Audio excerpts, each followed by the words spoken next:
Mais pour qui roule le point? C'est cette question que m'inspire cette couverture particulièrement troublante qui vient stigmatiser des journalistes de premier plan appartenant à des journaux de premier plan de stature internationale. Le consortium auquel fait référence cette tribune, endossée par le magazine Le Point, a sorti récemment une vaste enquête concernant le régime policier du Rwanda. Assassinats politiques, tentatives d'homicide, assassinats extraterritoriaux, chantage, menaces, intimidation font partie de l'arsenal répressif du régime de Paul Kagame. Ce sont ces méthodes justement qui sont dénoncées dans Classified Rwanda. Ce qui n'est pas acceptable, c'est que les journalistes du Point vont chercher par tous les moyens à disqualifier pourtant des faits, pour la plupart avérés, relayés par ce consortium de journalistes de réputation internationale. Cette posture du magazine Le Point n'est pas si surprenante.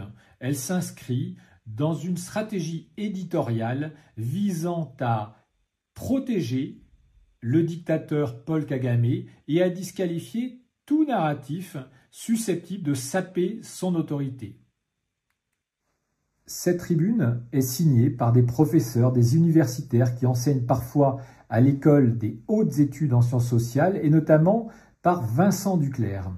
Vincent Duclerc fut l'universitaire qui était à la tête de cette fameuse mission confiée par Emmanuel Macron à un groupe d'historiens, d'experts visant à étudier la responsabilité de la France à l'occasion du génocide de 1994 au Rwanda. La lettre de mission adressée à ce groupe était dès le départ biaisée, puisqu'il s'agissait d'analyser uniquement la responsabilité française, de n'analyser que les archives françaises. Malheureusement, le résultat a été, selon moi, catastrophique. Au lieu d'avoir une vision globale, d'analyser les responsabilités de tous les acteurs, eh bien, on s'est contenté d'analyser la responsabilité de la France et surtout au travers des archives françaises. Ce type de méthode était éminemment nécessaire puisque lorsqu'on connaît les dessous géopolitiques, lorsqu'on connaît à quel point le Rwanda est devenu un pivot en matière de politique africaine pour beaucoup d'États, en matière de géoéconomie, on comprend que Emmanuel Macron avait évidemment tout intérêt à obtenir des conclusions qui ne viennent surtout pas le brouiller avec son homologue rwandais. La recherche de responsabilité, lorsqu'on veut l'effectuer correctement et pas de manière superficielle, comme ce qui a été fait dans le rapport Duclerc, cette recherche de responsabilité passe par plusieurs étapes. Tout d'abord, on découpe le temps. On choisit des périodes, puisqu'il y a des périodes pendant lesquelles l'intervention de tel acteur a été déterminante, d'autres pour lesquelles le même acteur qui était responsable sur une période précédente n'a plus eu aucun rôle. Donc bien évidemment, on détermine les parties prenantes, les périodes, et ensuite on examine par période le taux d'implication de chaque acteur. Eh bien cette méthode, ce n'est pas du tout celle qui a été retenue. Revenons à un point important. Je vous rappelle que seules les archives françaises ont été étudiées. Or, aujourd'hui, les archives de la CIA ont été pour la plupart déclassifiées. Des archives provenant du fonds Clinton ont été déclassifiées. Vous avez également des documents que l'on peut consulter sur Wikileaks, des mails adressés à Hillary Clinton. Donc vous avez un nombre de documents impressionnant qui permet d'avoir une vision d'ensemble et réellement, sérieusement, d'établir les responsabilités. Aujourd'hui, mon intention n'est évidemment pas d'établir les responsabilités, de travailler sur l'ensemble des responsabilités. Bien évidemment, les premiers responsables furent les extrémistes Hutus, c'est une évidence. En revanche, je vais vous parler, je vais évoquer certains éléments de langage contenus dans cette tribune publiée par Le Point qui me paraissent outranciers et erronés. Le magazine Le Point nous parle d'ennemisation de Paul Kagame. Ennemisation de Paul Kagame, comme si une personne qui commandite des assassinats extraterritoriaux ne pouvait pas être ennemisée. Finalement, le journal Le Point nous dit eh ben, vous n'avez pas à ennemiser quelqu'un qui commet des assassinats politiques, qui est accessoirement responsable de millions de morts dans l'Est du Congo de manière directe et indirecte, qui continue encore aujourd'hui à soutenir le M23. Eh bien non, vous n'avez pas le droit d'ennémiser Paul Kagame. Voilà ce que nous dit le journal Le Point.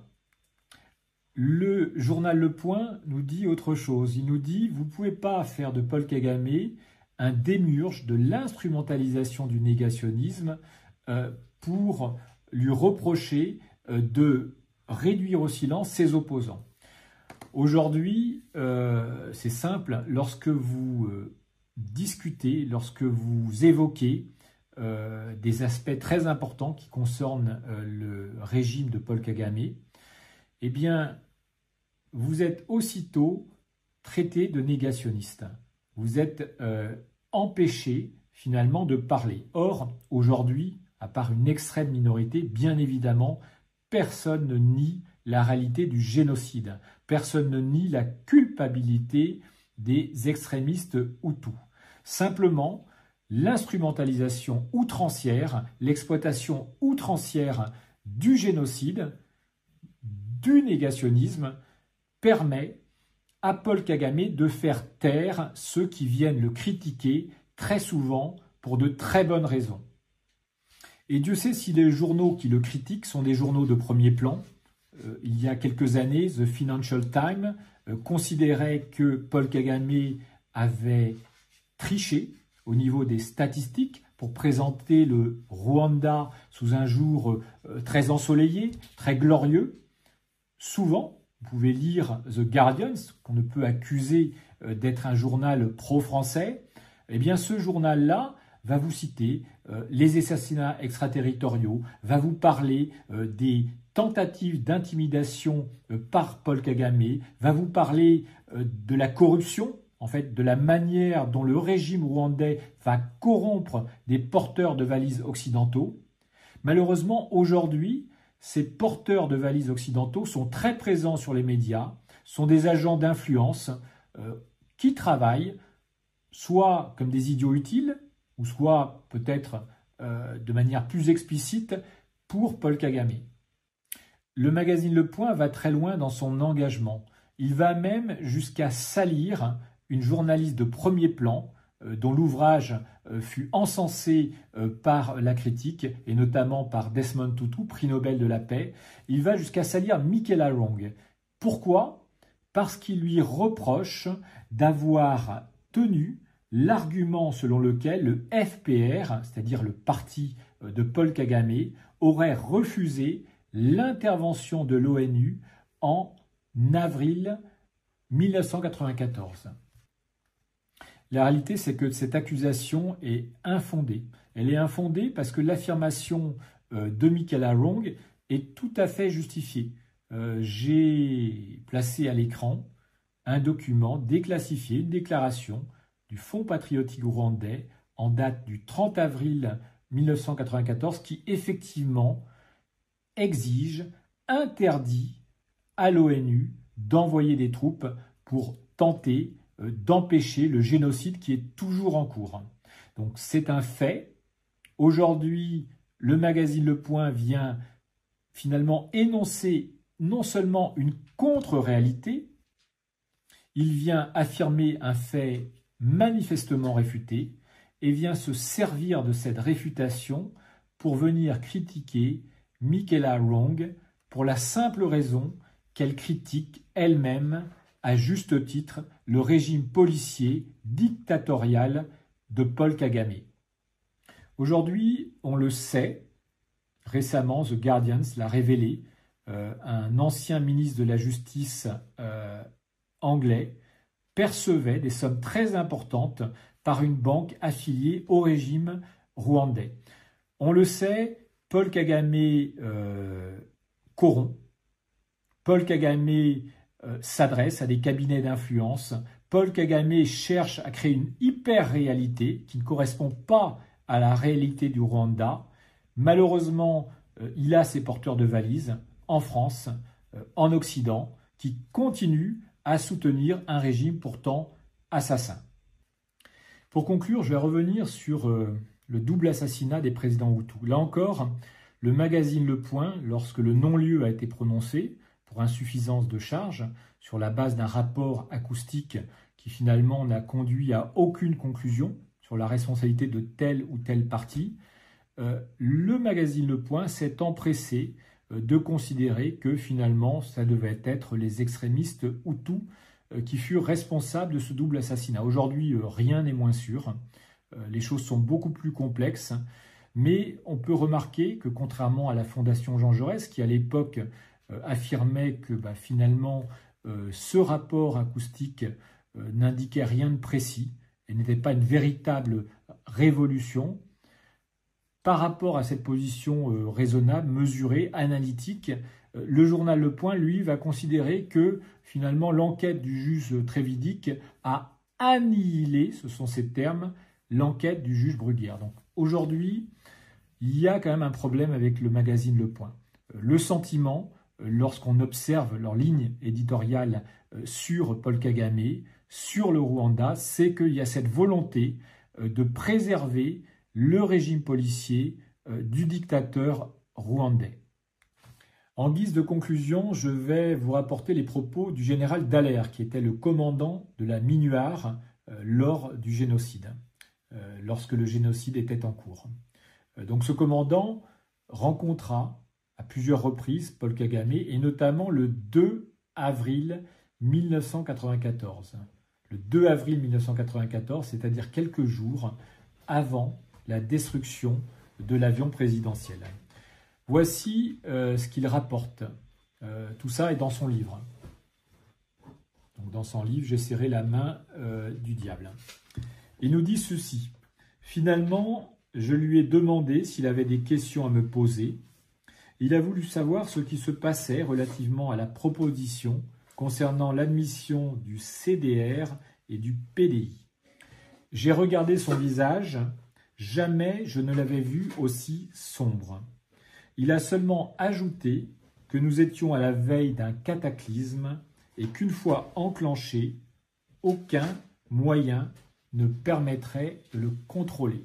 Je répète, il a seulement ajouté que nous étions à la veille d'un cataclysme et qu'une fois enclenché, aucun moyen ne permettrait de le contrôler. Donc ces propos sont très importants.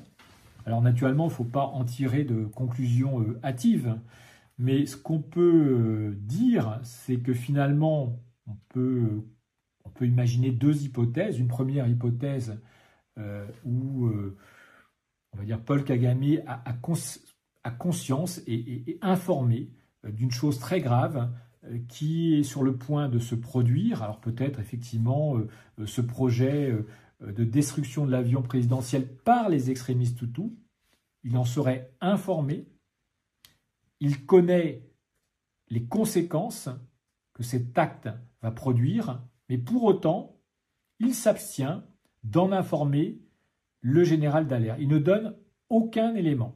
Donc ça, c'est la première hypothèse. Ça veut dire qu'on est dans cette hypothèse où les extrémistes Hutus ont tiré sur l'avion, donc ils ont cette responsabilité, mais pour autant, le général Kagame le savait. Première hypothèse. Deuxième hypothèse, là effectivement c'est beaucoup plus simple, c'est l'hypothèse du FPR qui serait lui-même à l'origine de cette destruction. Mais quoi qu'il en soit, quel que soit finalement le scénario qui sera peut-être un jour validé, dans tous les cas, cette phrase du général Paul Kagame est parfaitement incompréhensible et devrait évidemment, éminemment, susciter le doute.